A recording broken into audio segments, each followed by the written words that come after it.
Vamos una vez más, hermanos, en este día al libro de Apocalipsis, capítulo 20.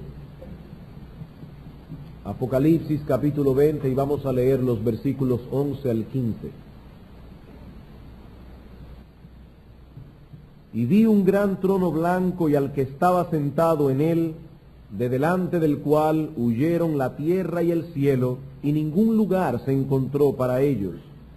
Y vi a los muertos grandes y pequeños de pie ante Dios, y los libros fueron abiertos, y otro libro fue abierto, el cual es el libro de la vida, y fueron juzgados los muertos por las cosas que estaban escritas en los libros según sus obras. Y el mar entregó los muertos que había en él, y la muerte y el Hades entregaron los muertos que había en ellos, y fueron juzgados cada uno según sus obras. Y la muerte y el Hades fueron lanzados al lago de fuego. Esta es la muerte segunda. Y el que no se halló inscrito en el libro de la vida fue lanzado al lago de fuego. Esta mañana nosotros iniciamos el estudio de este texto, cuyo tema central es el juicio del gran trono blanco o juicio final. Pero solo tuvimos tiempo para considerar tres aspectos de este juicio. Vimos en primer lugar quién es el juez que ha de presidir este tribunal, es decir, quién es el que llevará a cabo este juicio, y dijimos que es Dios el Padre por medio de Dios el Hijo. Dios el Hijo es quien estará presente presidiendo ese tribunal.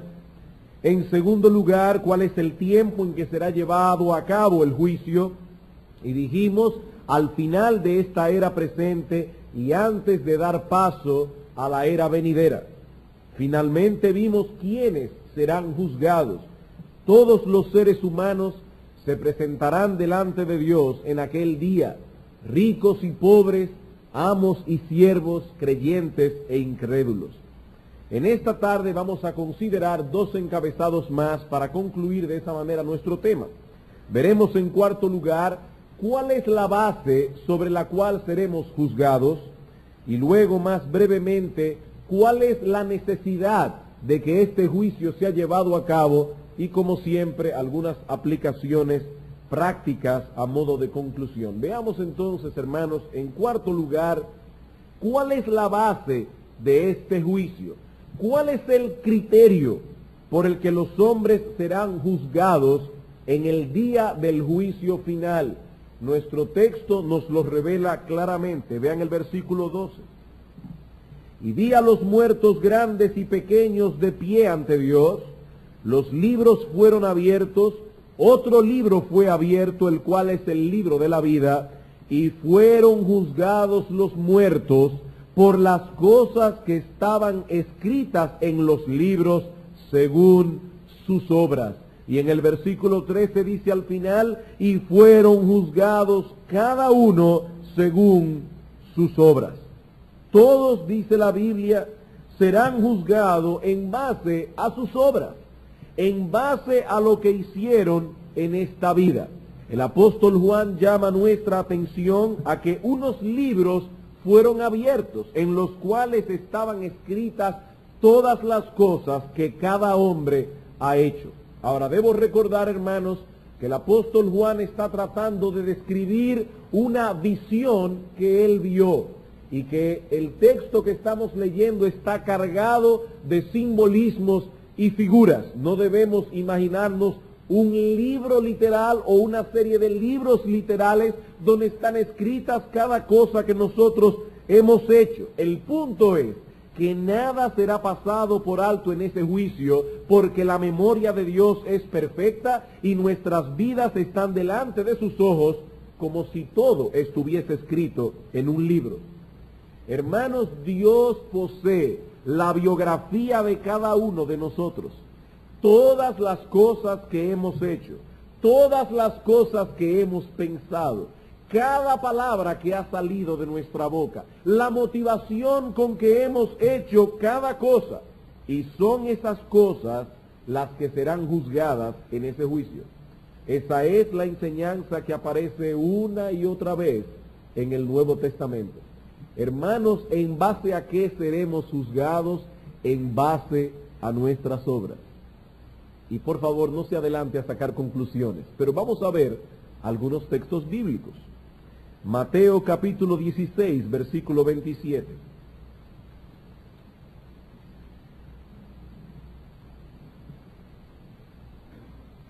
Mateo capítulo 16, versículo 27. Hablando de la segunda venida, dice el mismo Señor Jesucristo: porque el Hijo del Hombre vendrá en la gloria de su Padre con sus ángeles, y entonces pagará a cada uno, ¿conforme a qué, hermanos? Conforme a lo mismo que dice Juan en Apocalipsis capítulo 20, conforme a sus obras. Y noten lo que decíamos esta mañana: ¿cuándo se celebrará el juicio final? Cuando nuestro Señor Jesucristo vuelva. Segunda a los Corintios capítulo 5, versículo 10. Segunda a los Corintios capítulo 5, versículo 10.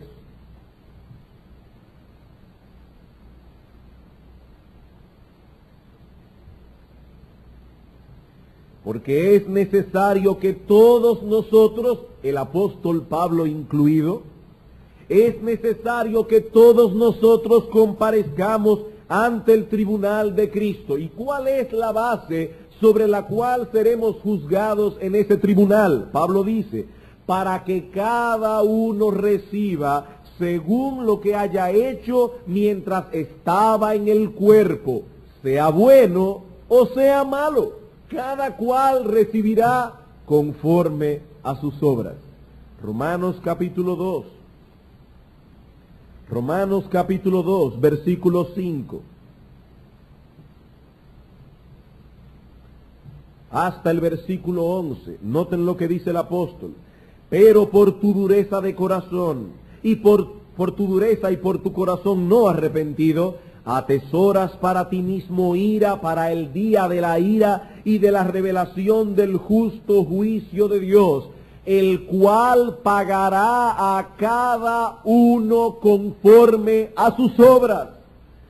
Vida eterna a los que perseverando en bien hacer buscan gloria y honra e inmortalidad, pero ira y enojo a los que son contenciosos y no obedecen la verdad, sino que obedecen a la injusticia, tribulación y angustia sobre todo ser humano que hace lo malo, el judío primeramente y también el griego, pero gloria y honra y paz a todo el que hace lo bueno, al judío primeramente y también al griego, porque no hay acepción de personas para con Dios. Y ahora noten el versículo 16, en el día en que Dios juzgará por Jesucristo los secretos de los hombres conforme a mi evangelio.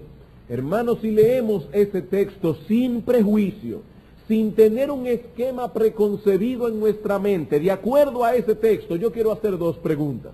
Primera pregunta: ¿cuántos juicios hay? Dice el texto, en el día en que Dios juzgará por Jesucristo los secretos de los hombres, conforme a mi evangelio. Y dice que en ese juicio, noten el versículo 5, ira para el día de la ira y de la revelación del justo juicio de Dios, el cual pagará a cada uno conforme a sus obras. Dice vida eterna a unos, condenación a otros, en el mismo día del juicio. Y la segunda pregunta es, de acuerdo a ese texto, hermanos, ¿en base a qué seremos juzgados? Dice el versículo 6, Él pagará a cada uno conforme a sus obras. Apocalipsis capítulo 22, versículo 12.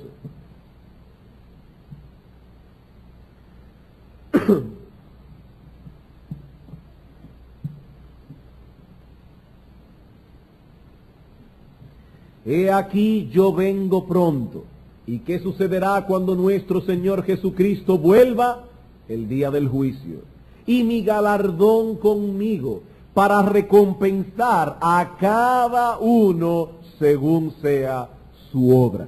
Hermanos, ¿cuál es la base por la que los hombres serán juzgados? Creyentes e incrédulos, Todos estos textos responden con la misma respuesta. Todos serán juzgados conforme a sus obras. Como hemos dicho ya, eso incluye todas las cosas que hemos hecho, todo lo que hicimos. Pablo dice en 2 Corintios 5:10, cada uno recibirá según lo que haya hecho mientras estaba en el cuerpo. Todo lo que hicimos será juzgado. En Efesios capítulo 6, versículo 8, Pablo nos dice que el bien que cada uno hiciere, ese recibirá del Señor. Y es la misma idea que presenta Cristo en Mateo 25. Dice que cuando el Señor Jesucristo vuelva, se sentará en el trono de su gloria y apartará las ovejas de los cabritos. A unos dirá, venid benditos de mi Padre, al reino que ha sido preparado para vosotros desde antes de la fundación del mundo. ¿Y cuál es la base del juicio? Dice, porque tuve hambre y me diste de comer, tuve sed y me diste de beber, estuve desnudo y me vestiste. ¿Eso no es lo que dice el texto? Y a los otros dirá, apartaos de mí, malditos, al fuego eterno, porque tuve hambre y no me diste de comer, tuve sed y no me diste de beber, en la cárcel y no me visitasteis, etcétera. Cada uno será juzgado según sus obras. El autor de Hebreos nos dice en Hebreos capítulo 6, versículo 10, que Dios no es injusto para olvidar vuestra obra y el trabajo que habéis mostrado habiendo servido a los santos y sirviéndoles aún. Hay personas que solo tienen memoria para recordar todo lo malo que le han hecho en esta vida. Pero nuestro Dios no es así. Cada cosa que haya sido hecha por amor a Él o que haya sido hecha por causa de Él será recompensada, no importa qué tan pequeña sea esa obra. Dice en Mateo capítulo 10, el que recibe a un profeta, por cuanto es profeta, recompensa de profeta recibirá. Y el que recibe a un justo, por cuanto es justo, recompensa de justo recibirá. Y cualquiera que dé a uno de estos pequeñitos un vaso de agua fría solamente, un vaso de agua fría solamente, por cuanto es discípulo, de cierto os digo que no perderá su recompensa. Hermanos, Dios recompensará a cada uno según sus obras. Pero no solo nuestros hechos serán tomados en cuenta en el día del juicio, sino también nuestras palabras. No solo lo que hicimos, sino también lo que hablamos. Dice Mateo 12:36 el Señor, que de toda palabra ociosa que hablen los hombres, de ella darán cuenta en el día del juicio. Hermanos, si yo estuviera aquí citando el Corán o estuviera citando algún libro apócrifo, pero yo estoy citando la Biblia. ¿Y qué dice la Biblia? ¿Qué dice el Señor Jesucristo? De toda palabra ociosa que hablen los hombres, de ella darán cuenta en el día del juicio. Cada chisme, cada palabra corrompida, cada palabra pronunciada con el único propósito de herir y de dañar, por cada una de esas palabras los hombres darán cuenta en el día del juicio. Pero no solo los hechos y las palabras serán juzgados en el día del juicio, sino también las motivaciones y los pensamientos. El apóstol Pablo señala en 1 Corintios capítulo 4, versículo 5, que cuando el Señor venga, aclarará también lo oculto de las tinieblas y manifestará las intenciones de los corazones. Muchas cosas quedan sin resolver en esta vida. Y aún nosotros los pastores muchas veces estamos tratando con un caso y tenemos que cerrar ese caso sin haber llegado a una conclusión, porque nuestro entendimiento de las cosas es limitado y hay veces que no se puede seguir investigando. Pero dice la Biblia que en el día del juicio todo lo que ha quedado oculto quedará manifiesto. En Romanos capítulo 2, versículo 16, el texto que vimos, Pablo dice que ese día Dios juzgará por Jesucristo los secretos de los hombres. Muchas cosas quedan sin resolver en esta vida. En el día del juicio, dice la Biblia, Dios juzgará los secretos de los hombres, conforme al evangelio que Pablo predicó. Hermanos, ¿qué será juzgado en ese tribunal?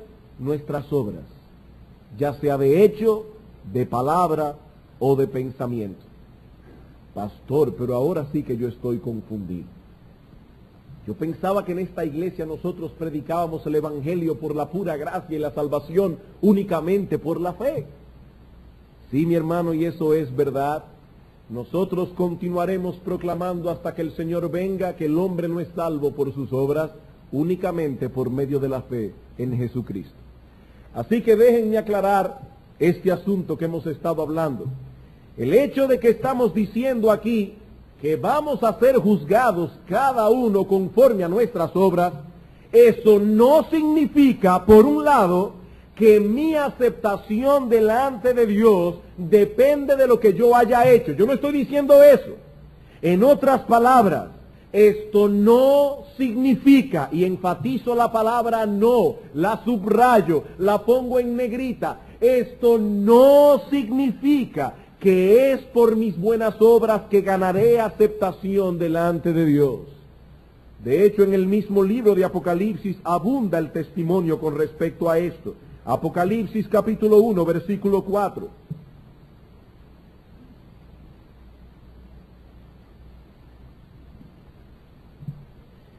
Dice el Señor, o aquí el apóstol Juan escribiendo, lo que el Señor les reveló. Juan, a las 7 iglesias que están en Asia, gracia y paz a vosotros del que es, y que era, y que ha de venir, y de los 7 espíritus que están delante de su trono, y de Jesucristo, el testigo fiel, el primogénito de los muertos, y el soberano de los reyes de la tierra, al que nos amó, y nos lavó de nuestros pecados con su sangre, y nos hizo reyes y sacerdotes para Dios su Padre. A Él sea gloria e imperio por los siglos de los siglos. Amén. ¿Cómo fuimos redimidos? Dice el texto, Él nos amó y nos lavó de nuestros pecados, no por nuestras buenas obras, sino por su sangre. Apocalipsis capítulo 5, versículo 9. Y cantaban un nuevo cántico diciendo, digno eres de tomar el libro y de abrir sus sellos. ¿Por qué? Porque tú fuiste inmolado y con tu sangre nos has redimido para Dios de todo linaje y lengua y pueblo y nación. ¿De qué depende nuestra salvación? De la sangre que nuestro Señor Jesucristo derramó en la cruz del Calvario. Con esa sangre nos lavó, con esa sangre nos redimió. Apocalipsis capítulo 7, versículo 14. El apóstol Juan pregunta por una multitud que hay en el cielo. ¿Estos de dónde han venido?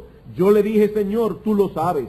Y él me dijo, estos son los que han salido de la gran tribulación y han lavado sus ropas y las han emblanquecido en la sangre del Cordero. Y ahora noten, por esto están delante del trono de Dios. ¿En base a qué estaban estas personas delante del trono de Dios? ¿En base a sus buenas obras? El texto dice no, en base a que han lavado sus ropas en la sangre preciosa de nuestro Salvador, en la sangre de nuestro Señor Jesucristo. Así que todos estos textos señalan la misma cosa. Nuestra redención descansa enteramente en la sangre que Cristo derramó en la cruz del Calvario. Ese es el testimonio unánime de las Sagradas Escrituras. Como dice el profeta Isaías, todos nosotros nos descarriamos como ovejas, cada cual se apartó por su camino, mas Jehová cargó en él el pecado de todos nosotros. No, mi amigo, no es por nuestras buenas obras que somos aceptados delante de Dios, sino por la sangre que Cristo derramó en la cruz en nuestro lugar. Como dice Pedro en su primera carta, el justo murió por los injustos. ¿Para qué? Para que nosotros pudiésemos ser aceptados por un Dios que es infinitamente justo. Mi amigo, no había otra forma de redención. No podía haberla. Una deuda infinita debía ser pagada para que el pecador pudiese ser liberado. Y para pagar esa deuda, alguien de valor infinito debía morir en nuestro lugar. Solo Dios, hecho hombre, podía pagar la deuda. Para eso se encarnó el Hijo de Dios, para morir en una cruz y pagar la deuda que nosotros teníamos con Dios por nuestros pecados. Y al que no conoció pecado, dice Pablo, por nosotros Dios lo hizo pecado, para que nosotros fuésemos hechos justicia de Dios en él. Así que cuando estamos diciendo que seremos juzgados por nuestras obras, mi amigo, no estamos diciendo que seremos aceptados delante del tribunal de Dios en base a nuestras obras. Por otra parte, esto no significa que es por nuestras buenas obras que mantenemos nuestra aceptación delante de Dios. Esto no significa que es por nuestras buenas obras que mantenemos aceptación delante de Dios. En ese sentido, nuestros hermanos pentecostales, y yo no dudo que hay muchos pentecostales que son realmente creyentes, pero nuestros hermanos pentecostales yerran en su teología, porque predican a voz en cuello la salvación por la fe, y luego dicen que esa salvación debe ser mantenida por medio de las obras. No, mi amigo. Entramos en el reino por medio de la fe y nos mantenemos en ese reino por la misma causa, por la gracia de Dios, por medio de la fe. Las Escrituras abundan en testimonio en cuanto a que Dios ama a su pueblo únicamente por su buena voluntad, libremente. No hay nada en nosotros, ni que haya sido hecho por nosotros, que haya movido a Dios a amarnos. No hay nada en nosotros, ni nada que se ha hecho por nosotros que obligue o mueva a Dios a amarnos. No, su amor emana de Él libremente. ¿Recuerdan lo que dice Apocalipsis capítulo 20, versículo 15? Dice que fueron admitidos en el reino, en la vida eterna, aquellos cuyos nombres fueron encontrados en el libro de la vida. Ahora vamos conmigo a Lucas capítulo 10 para ver cómo esos nombres fueron escritos allí. Lucas capítulo 10.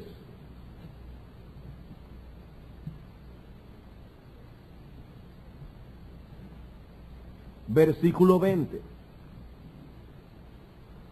Los discípulos acaban de volver de su tarea misionera regocijados al ver que los espíritus se sujetaban en el nombre de Cristo. Y dice ahora el Señor, pero no os regocijéis de que los espíritus se os sujetan, sino regocijaos de que vuestros nombres están escritos en los cielos. Pero ahora noten, en aquella misma hora, y ese titulito que está allí en sus Biblias no es inspirado por el Espíritu Santo, eso fue puesto luego allí, pero tenemos que leer el texto completo. En aquella misma hora, Jesús se regocijó en el Espíritu y dijo, yo te alabo, oh Padre, Señor del cielo y de la tierra, porque soberanamente es la idea, escondiste estas cosas de los sabios y entendidos y las has revelado a los niños. Sí, Padre, porque así te agradó.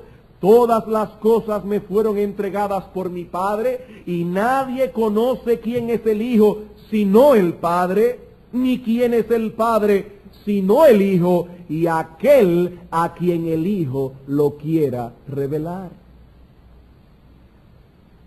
Esos nombres que fueron escritos en el libro de la vida fueron puestos allí únicamente por la buena voluntad de Dios, porque así agradó a Dios el Padre.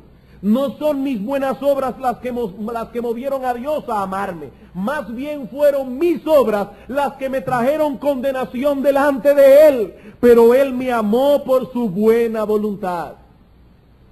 Si mis obras y mi carácter tuvieran algo que ver con mi salvación, deberíamos cambiar algunos textos que aparecen en el libro de Apocalipsis. Por ejemplo, deberíamos cambiar Apocalipsis capítulo 5, un texto que se leyó esta mañana en el tiempo de adoración. Por ejemplo, en el versículo 12, Dice que una gran multitud decía a gran voz: el Cordero que fue inmolado es digno de tomar el poder, las riquezas, la sabiduría, la fortaleza, la honra, la gloria y la alabanza. Y a todo lo creado que está en el cielo y sobre la tierra, etcétera, decían al que está sentado en el trono y al Cordero: sea alabanza, la honra, la gloria y el poder por los siglos de los siglos. Allí no dice que al Cordero sea parte de la alabanza y otra parte para mí, que puse mis buenas obras para poder ser salvo. No, mi hermano, no, mi amigo. Esa multitud que está en los cielos, cuando se postra delante del Cordero, lo adora únicamente a Él, porque solo Él merece toda la gloria, toda la honra, toda la alabanza, porque la salvación pertenece a Jehová. La salvación es del Señor. Ni una nota de autopromoción aparece aquí. Toda la alabanza es para el Cordero.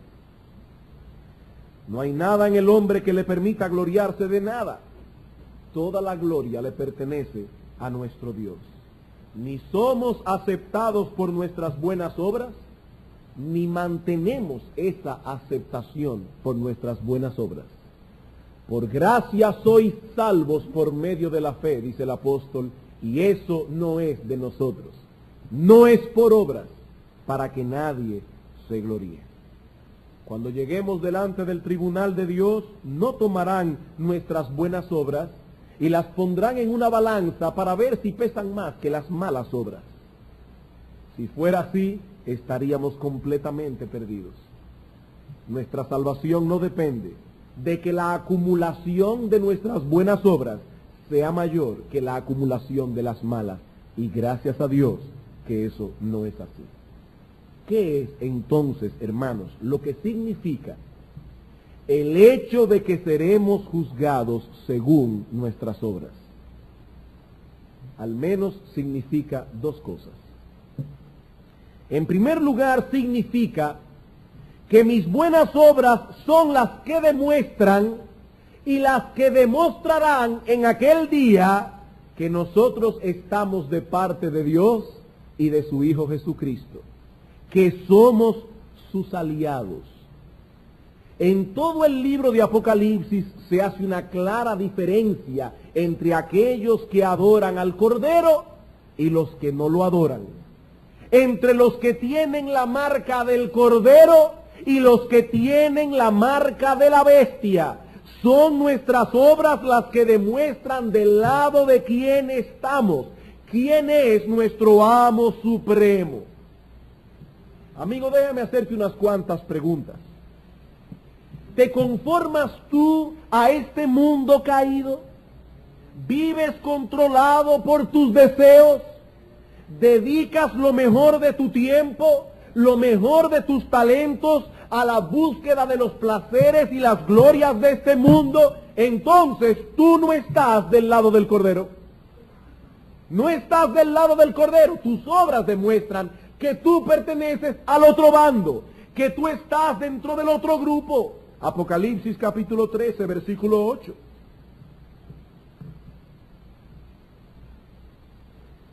Hablando de la bestia, dice: y la adoraron todos los moradores de la tierra. ¿Quiénes la adoraron? Aquellos cuyos nombres no estaban escritos en el libro de la vida del Cordero, que fue inmolado desde el principio del mundo. ¿Cómo podemos saber que estas personas no estaban escritas en el libro de la vida? Porque se postraron delante de la bestia y la adoraron. Mi amigo, ¿de qué lado estás tú? ¿De qué lado estás tú? Porque los que sirven y adoran a la bestia en esta vida recibirán en aquel día la condenación. Vean el capítulo 14, versículo 9. Y el tercer ángel los siguió diciendo a gran voz: si alguno adora a la bestia y a su imagen y recibe la marca en su frente o en su mano, él también beberá del vino de la ira de Dios, que ha sido vaciado puro en el cáliz de su ira, y será atormentado con fuego y azufre delante de los ángeles y del Cordero, y el humo de su tormento sube por los siglos de los siglos. Y no tienen reposo de día ni de noche los que adoran a la bestia y a su imagen, ni nadie que reciba la marca de su nombre.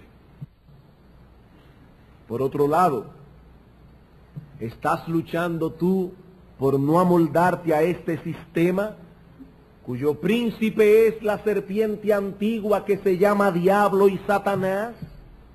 ¿Estás en guerra contra las pasiones que combaten en tus miembros y que batallan por llevarte otra vez cautivo al pecado? Tú puedes decir como el apóstol Pablo que en el hombre interior te deleitas en la ley de Dios y que no hay mayor tristeza para ti que el violar esa ley. ¿Puedes decir eso, hermano, con una limpia conciencia, que estás luchando por no ser manejado por las cosas de este mundo? Entonces, estás del lado del Cordero. Nuestras obras revelan nuestra posición, del lado de quién estamos. Por otra parte, ser juzgados según las obras también significa que es por medio de las buenas obras que evidenciamos la realidad de nuestro arrepentimiento y de nuestra fe. Ser juzgado conforme a las obras significa que las buenas obras evidencian la realidad de nuestro arrepentimiento y nuestra fe. Si hay algo que conoce todo creyente verdadero, es esa verdad del Evangelio, de que lo único que Dios demanda del pecador para ser salvo es un arrepentimiento creyente. Lo único que Dios demanda al pecador para ser salvos es que creamos y nos arrepintamos. Esas dos gracias, la fe y el arrepentimiento, son las tenazas por medio de las cuales el pecador se apropia del Señor Jesucristo. Donde quiera que hay fe, hay arrepentimiento. Donde quiera que haya arrepentimiento, hay fe. La fe trae consigo arrepentimiento. El arrepentimiento lleva consigo la fe. Por eso alguien decía que la fe que trae la salvación consigo es una fe penitente. Y el arrepentimiento que trae consigo la salvación es un arrepentimiento creyente. No podemos concebir una cosa sin la otra. Pero en muchos textos de las Escrituras se nos enseña que la fe y el arrepentimiento, si son genuinos, producen frutos. Cuando seamos juzgados, no se tomará en cuenta únicamente nuestra profesión de fe. Ese es el problema de muchos. Ellos creen que por el simple hecho de decir yo creo, que por el simple hecho de decir yo me he arrepentido, ya Dios está obligado a concederles la salvación. No, mi amigo, no es nuestra profesión de fe la que Dios tomará en cuenta en el día del juicio. Cuando seamos juzgados, lo que se tomará en cuenta son nuestras obras, las obras que evidencian la fe y el arrepentimiento. No son nuestras palabras, son nuestras obras las que serán juzgadas. Apocalipsis capítulo 2. Dice el Señor Jesucristo a la iglesia de Éfeso: pero tengo contra ti que has dejado tu primer amor. Recuerda por tanto de dónde has caído y arrepiéntete. ¿Cómo? Haz las primeras obras. Pues si no, vendré pronto a ti y quitaré tu candelero de su lugar si no te hubieres arrepentido. Versículo 7. El que tiene oído, oiga lo que el Espíritu dice a las iglesias. Al que venciere, le daré a comer del árbol de la vida, el cual está en medio del paraíso de Dios. Hermanos, qué difícil es guardar el balance doctrinal al estudiar las Escrituras. Qué difícil es guardar el balance doctrinal. La Iglesia Católica Romana ha puesto todo su énfasis en la salvación por las obras. La Iglesia Evangélica de hoy ha puesto tanto énfasis en la salvación por la fe sola, que se ha olvidado que la fe verdadera no viene nunca sola. Si creemos que solo la fe y solo por medio de la fe somos salvos, pero creemos que la fe que salva o mejor dicho, la fe genuina que trae consigo la salvación, es una fe que nunca viene sola. Hermanos, esto que estoy diciendo ahora es más que un juego de palabras. Es más que un juego de palabras. Muchos llegarán al día del juicio engañados, creyendo que son cristianos sin serlo. Son las obras las que manifiestan la evidencia de la fe verdadera. Lo mismo que son las obras las que manifiestan la incredulidad. Apocalipsis capítulo 21. Apocalipsis capítulo 21, versículo 8. Pero los cobardes e incrédulos, los abominables y homicidas, los fornicarios y hechiceros, los idólatras, todos los mentirosos, tendrán su parte en el lago que arde con fuego y azufre, que es la muerte segunda. Noten, aquí se narran y se revelan una serie de pecados: fornicarios, hechiceros, mentirosos, idólatras, etcétera. Pero hay una pequeña palabra allí que no podemos pasar por alto. Dice el apóstol Juan: los cobardes e incrédulos. ¿Quiénes serán excluidos y echados en el infierno? Los incrédulos. ¿Y cómo sabemos que son incrédulos?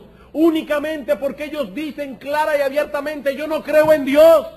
No, mi hermano, no, mi amigo. Hay mucha gente que dice creer en Dios y aún así es un incrédulo. Y la manera en que se ha de manifestar no es únicamente por lo que dicen sus labios, es por sus obras. Son fornicarios, hechiceros, idólatras, mentirosos, y por sus obras sabemos que son incrédulos.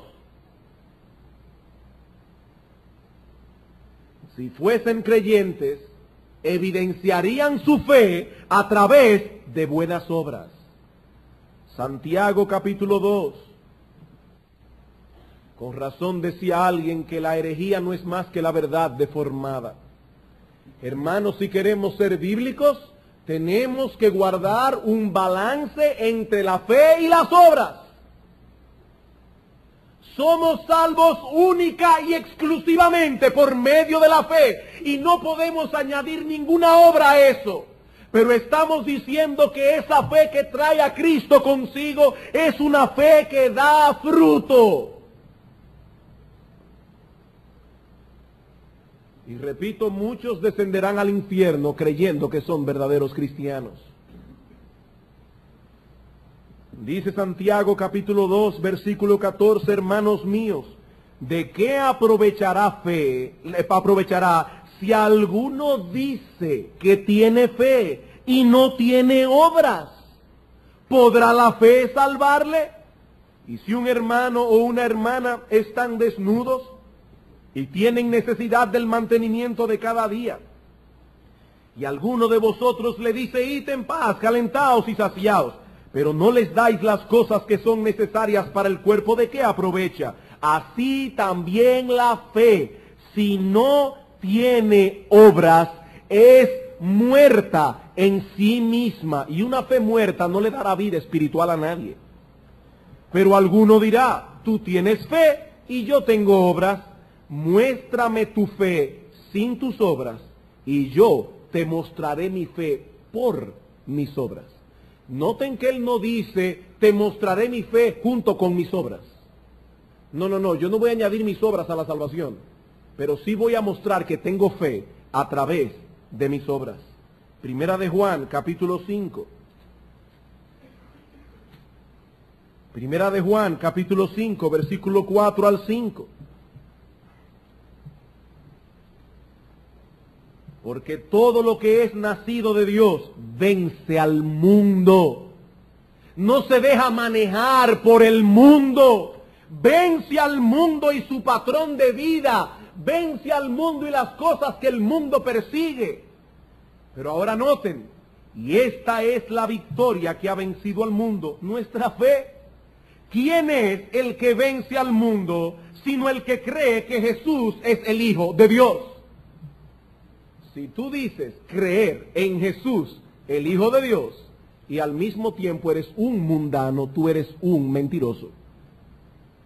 Porque el que cree que Jesús es el Hijo de Dios, vence al mundo. Eso no significa que no tenemos lucha con nuestros pecados. Eso no significa que el mundo no nos atrae. Eso no significa que el mundo nos seduce muchas veces. Pero el creyente está en pie de guerra. Y cuando se da cuenta que el mundo lo ha atrapado, va a Cristo en arrepentimiento con dolor en su corazón, pidiéndole su gracia para ser librado de esa maldición.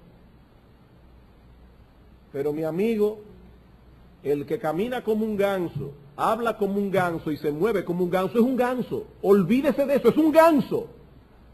El que se viste como un impío, habla como un impío, vive como un impío, no importa qué día que es evangélico, es un impío.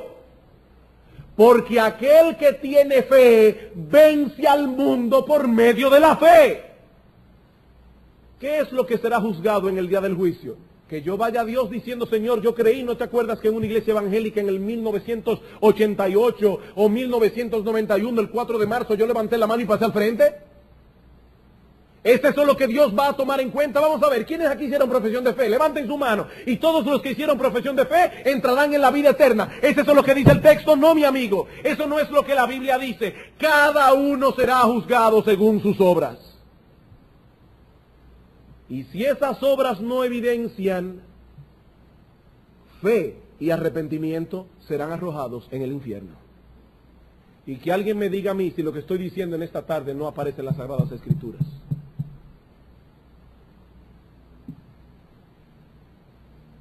¿Qué significa ser juzgados por medio de las obras? Que nuestras obras son las que revelarán la realidad de nuestra fe y de nuestro arrepentimiento. Mateo capítulo 25.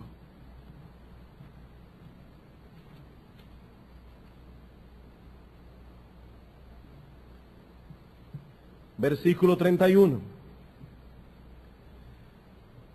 Cuando el Hijo del Hombre venga en su gloria y todos los santos ángeles con él, entonces se sentará en su trono de gloria y serán reunidas delante de él todas las naciones, y apartará los unos de los otros, como aparta el pastor las ovejas de los cabritos, y pondrá las ovejas a su derecha y los cabritos a su izquierda. Entonces el rey dirá a los de su derecha: venid, benditos de mi Padre, heredad el reino preparado para vosotros desde la fundación del mundo. Porque tuve hambre y me disteis de comer, tuve sed y me disteis de beber, fui forastero y me recogisteis, estuve desnudo y me cubristeis, enfermo y me visitasteis, en la cárcel y vinisteis a mí. Entonces los justos le responderán diciendo: Señor, ¿cuándo pasó todo eso?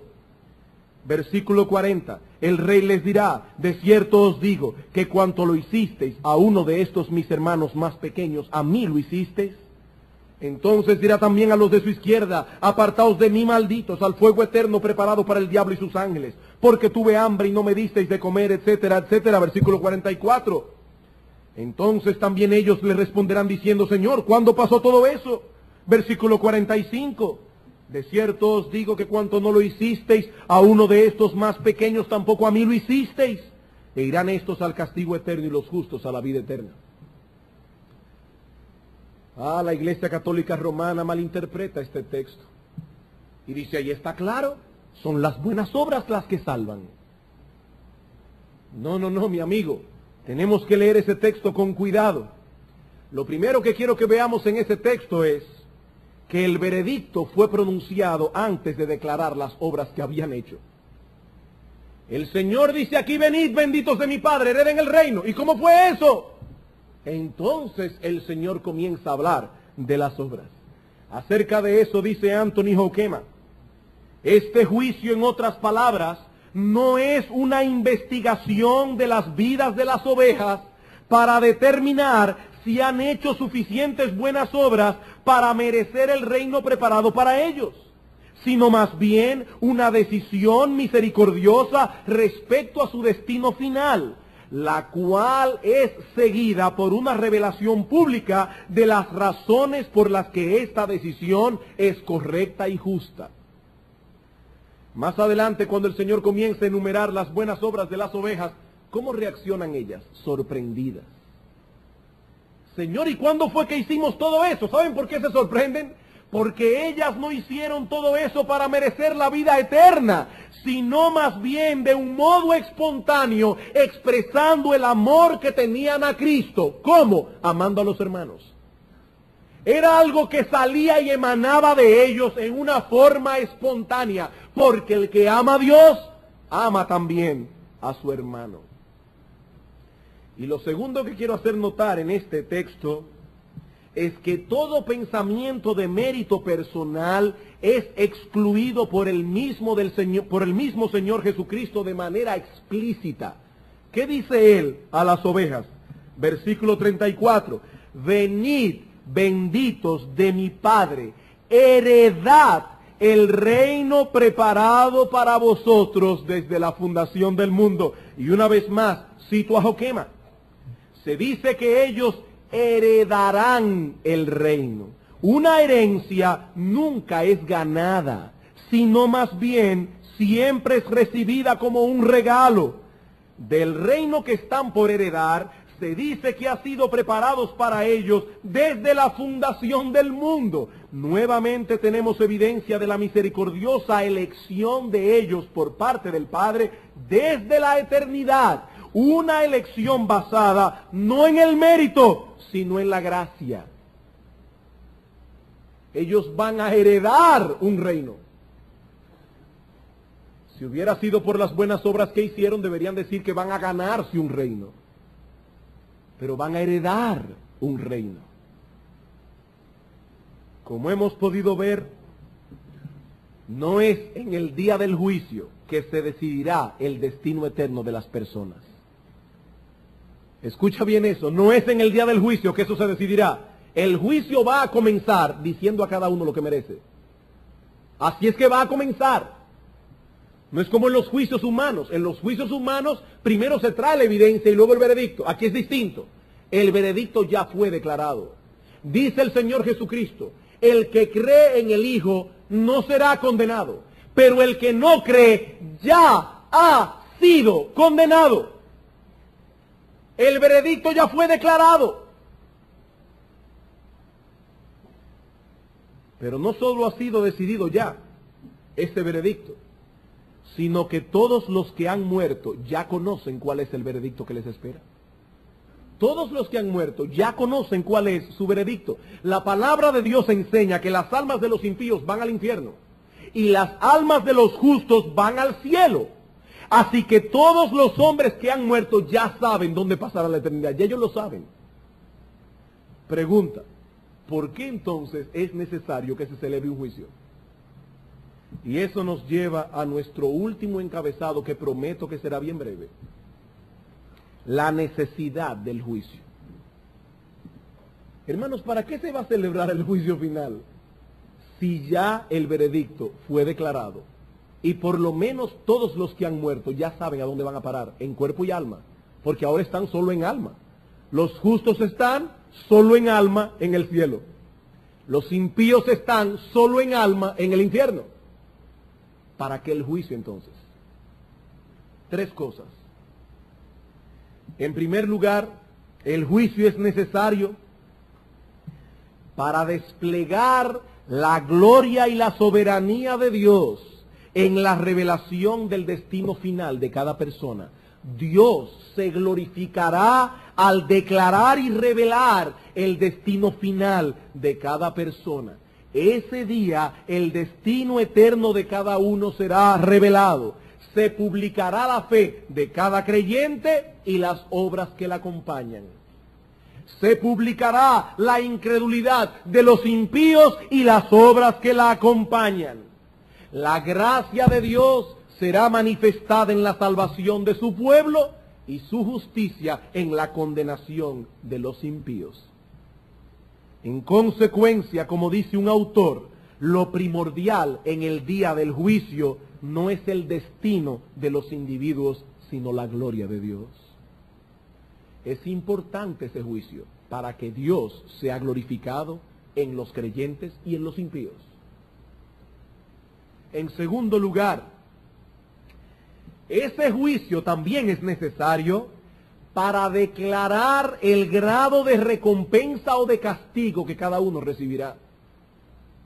Ese juicio es necesario para declarar el grado de recompensa o de castigo que cada uno recibirá.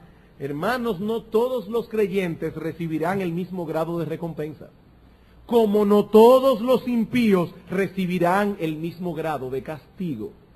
La salvación es enteramente por gracia. Sin embargo, la recompensa que cada uno recibirá en el día del juicio será diferente. Veo que el tiempo se me ha ido, así que solo voy a citar los textos. Lucas capítulo 19, versículo 12 al 19. El Señor dice que llamará a sus siervos para ver lo que hicieron con sus dones y talentos.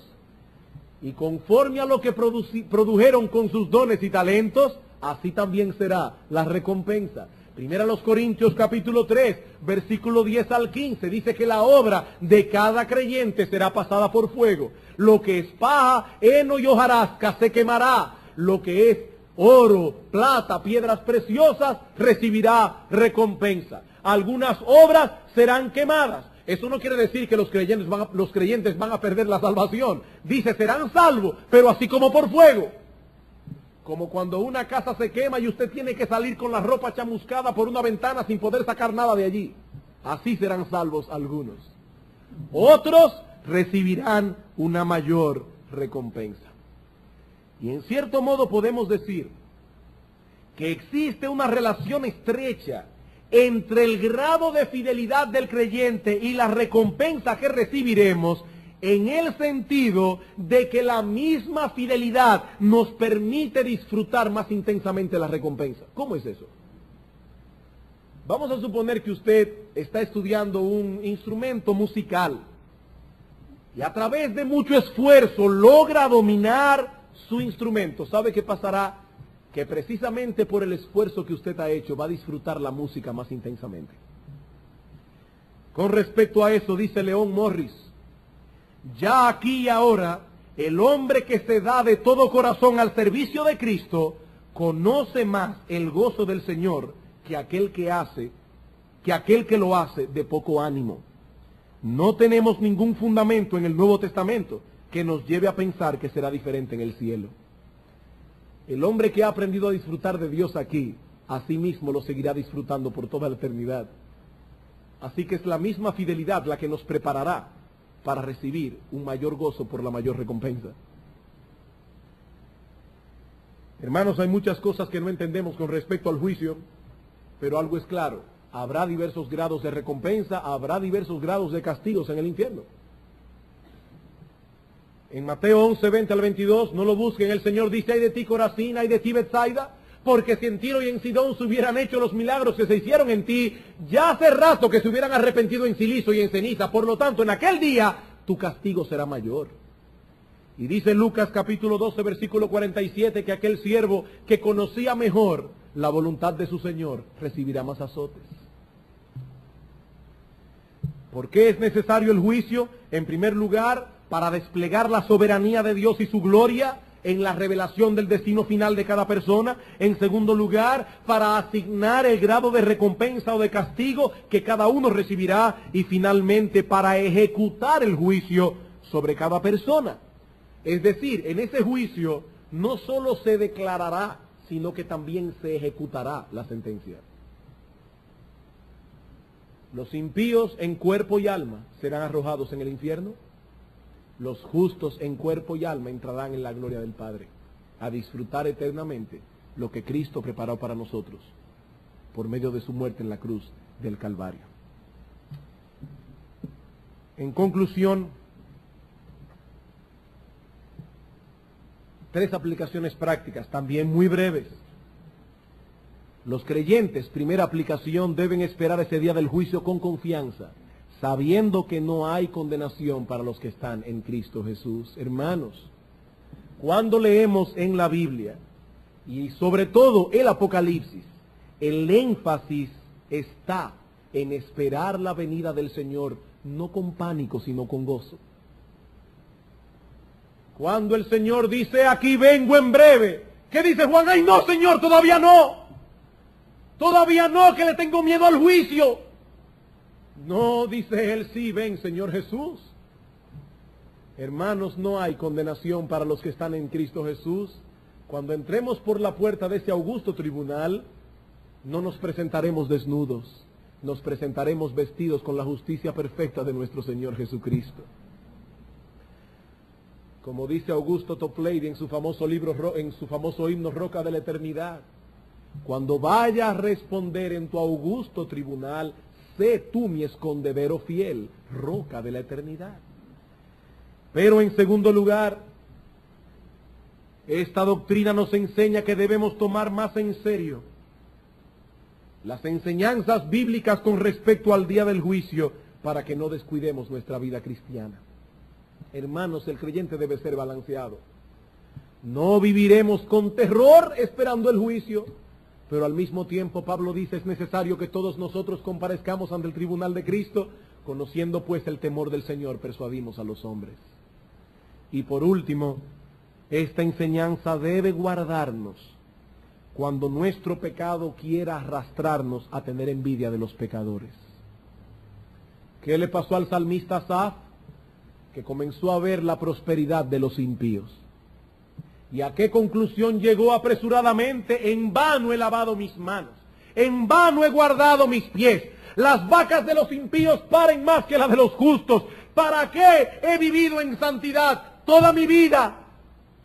Pero dice él, cuando entré en el santuario de Dios, mi entendimiento fue abierto y comprendí el fin de ellos. En un momento serán cortados y su memoria ya nunca más será. Oh no, hermano mío, no envidies a los pecadores, porque en el día del juicio veremos quién fue el tonto. Deja que ellos se burlen de la fe, deja que ellos continúen en la obstinación de su corazón, deja que ellos continúen creyendo que están gozando de la vida, deja que ellos crean que tú eres un tonto, porque hermano, en el día del juicio Dios revelará quién era el tonto. No, mi hermano, no tengas envidia de los pecadores, porque ese día, llorarán y lamentarán cuando Dios declare su veredicto inapelable: apartaos de mí, malditos. Y nosotros, por la fe, solo por la justicia de Cristo, entraremos a disfrutar del reino que Él ha preparado para los que le aman. Vamos a orar.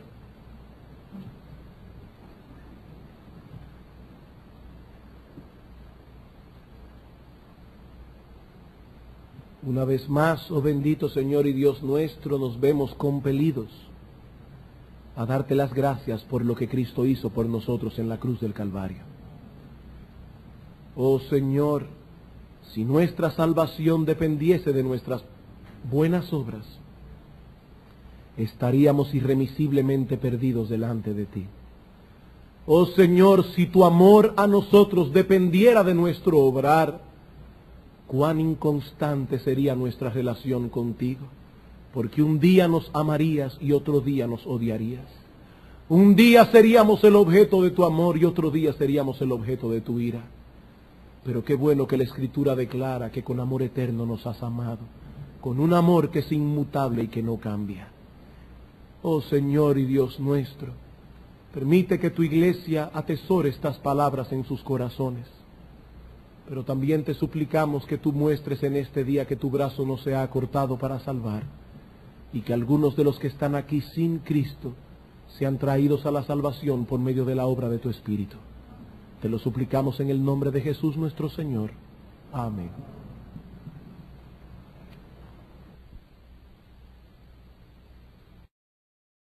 Vendrá en la gloria de su Padre con sus ángeles, y entonces pagará a cada uno conforme a qué, hermanos, conforme a lo mismo que dice Juan en Apocalipsis capítulo 20, conforme a sus obras. Y noten lo que decíamos esta mañana: ¿cuándo se celebrará el juicio final? Cuando nuestro Señor Jesucristo vuelva. Segunda a los Corintios capítulo 5 versículo 10.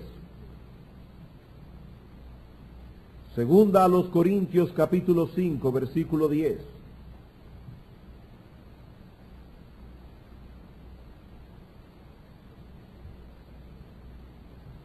porque es necesario que todos nosotros, el apóstol Pablo incluido, es necesario que todos nosotros comparezcamos ante el tribunal de Cristo. ¿Y cuál es la base sobre la cual seremos juzgados en ese tribunal? Pablo dice, para que cada uno reciba según lo que haya hecho mientras estaba en el cuerpo, sea bueno o sea malo.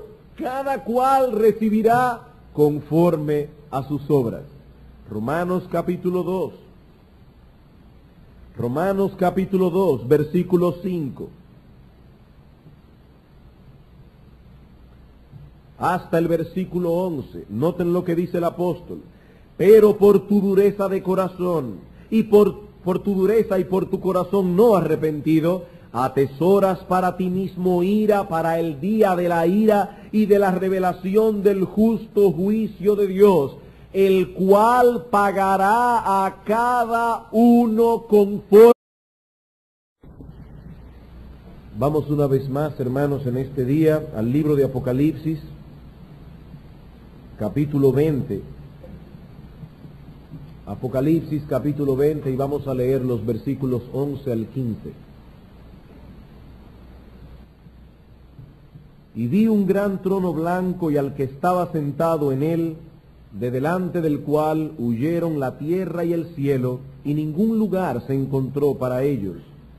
Y vi a los muertos grandes y pequeños de pie ante Dios, y los libros fueron abiertos.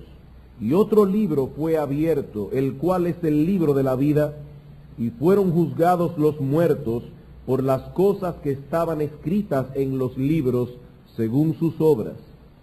Y el mar entregó los muertos que había en él, y la muerte y el Hades entregaron los muertos que había en ellos, y fueron juzgados cada uno según sus obras. Y la muerte y el Hades fueron lanzados al lago de fuego. Esta es la muerte segunda. Y el que no se halló inscrito en el libro de la vida fue lanzado al lago de fuego. Esta mañana nosotros iniciamos el estudio de este texto, cuyo tema central es el juicio del gran trono blanco o juicio final. Pero solo tuvimos tiempo para considerar tres aspectos de este juicio. Vimos en primer lugar quién es el juez que ha de presidir este tribunal, es decir, quién es el que llevará a cabo este juicio, y dijimos que es Dios el Padre por medio de Dios el Hijo. Dios el Hijo es quien estará presente presidiendo ese tribunal. En segundo lugar, cuál es el tiempo en que será llevado a cabo el juicio, y dijimos al final de esta era presente y antes de dar paso a la era venidera. Finalmente vimos quiénes serán juzgados. Todos los seres humanos se presentarán delante de Dios en aquel día, ricos y pobres, amos y siervos, creyentes e incrédulos. En esta tarde vamos a considerar dos encabezados más para concluir de esa manera nuestro tema. Veremos en cuarto lugar cuál es la base sobre la cual seremos juzgados, y luego más brevemente cuál es la necesidad de que este juicio sea llevado a cabo, y como siempre algunas aplicaciones prácticas a modo de conclusión. Veamos entonces, hermanos, en cuarto lugar, cuál es la base de este juicio, cuál es el criterio por el que los hombres serán juzgados en el día del juicio final. Nuestro texto nos lo revela claramente. Vean el versículo 12. Y vi a los muertos grandes y pequeños de pie ante Dios, los libros fueron abiertos, otro libro fue abierto, el cual es el libro de la vida, y fueron juzgados los muertos por las cosas que estaban escritas en los libros según sus obras.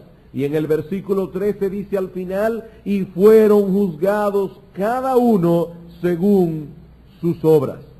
Todos, dice la Biblia, serán juzgados en base a sus obras, en base a lo que hicieron en esta vida. El apóstol Juan llama nuestra atención a sus obras. Vida eterna a los que perseverando en bien hacer buscan gloria y honra e inmortalidad, pero ira y enojo a los que son contenciosos y no obedecen la verdad, sino que obedecen a la injusticia, tribulación y angustia sobre todo ser humano que hace lo malo, el judío primeramente y también el griego, pero gloria y honra y paz a todo el que hace lo bueno, al judío primeramente y también al griego, porque no hay acepción de personas para con Dios. Y ahora noten el versículo 16, en el día en que Dios juzgará por Jesucristo los secretos de los hombres conforme a mi evangelio. Hermanos, si leemos ese texto sin prejuicio, sin tener un esquema preconcebido en nuestra mente, de acuerdo a ese texto, yo quiero hacer dos preguntas. Primera pregunta, ¿cuántos juicios hay? Dice el texto, en el día en que Dios juzgará por Jesucristo los secretos de los hombres, conforme a mi evangelio. Y dice que en ese juicio, noten el versículo 5, ira para el día de la ira y de la revelación del justo juicio de Dios, el cual pagará a cada uno conforme a sus obras. Dice, vida eterna a unos, condenación a otros, en el mismo día del juicio. Y la segunda pregunta es, de acuerdo a ese texto, hermanos, ¿en base a qué seremos juzgados? Dice el versículo 6, Él pagará a cada uno conforme a sus obras. Apocalipsis capítulo 22, que unos libros fueron abiertos en los cuales estaban escritas todas las cosas que cada hombre ha hecho. Ahora debo recordar, hermanos, que el apóstol Juan está tratando de describir una visión que él vio y que el texto que estamos leyendo está cargado de simbolismos y figuras. No debemos imaginarnos un libro literal o una serie de libros literales donde están escritas cada cosa que nosotros hemos hecho. El punto es que nada será pasado por alto en ese juicio, porque la memoria de Dios es perfecta y nuestras vidas están delante de sus ojos como si todo estuviese escrito en un libro. Hermanos, Dios posee la biografía de cada uno de nosotros. Todas las cosas que hemos hecho, todas las cosas que hemos pensado, cada palabra que ha salido de nuestra boca, la motivación con que hemos hecho cada cosa, y son esas cosas las que serán juzgadas en ese juicio. Esa es la enseñanza que aparece una y otra vez en el Nuevo Testamento. Hermanos, ¿en base a qué seremos juzgados? En base a nuestras obras. Y por favor, no se adelante a sacar conclusiones, pero vamos a ver algunos textos bíblicos. Mateo capítulo 16, versículo 27.